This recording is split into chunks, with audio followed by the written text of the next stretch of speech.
I had written him a letter which I had, for better knowledge, sent to him down the Lachlan where I knew him years ago.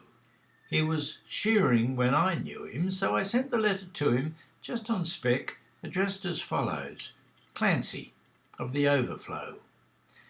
And an answer came directed in a writing unexpected, and I suspect the same was written with a thumbnail dipped in tar.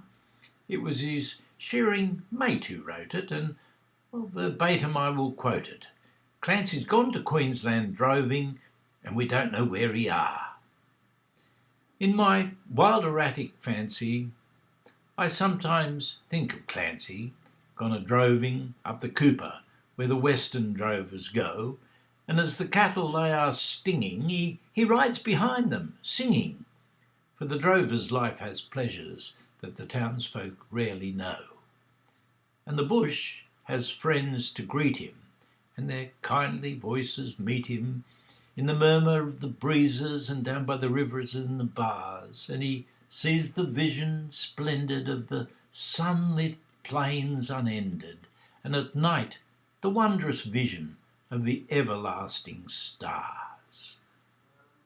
But I am sitting in my dingy little office where a stingy ray of sunshine struggles down between the buildings tall, while the dirty, filthy gritty of the dirty, filthy city through the open window floating spreads its foulness everywhere.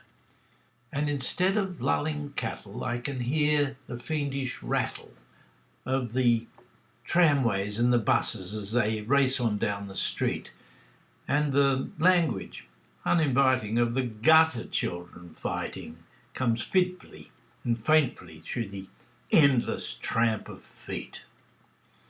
And those hurrying people, they daunt me, and their pallid faces haunt me as they shoulder one another in their rush and nervous haste, with their beady eyes and greedy, and their stunted forms and weedy. For the townsfolk, they got no time to grow, they got no time to waste.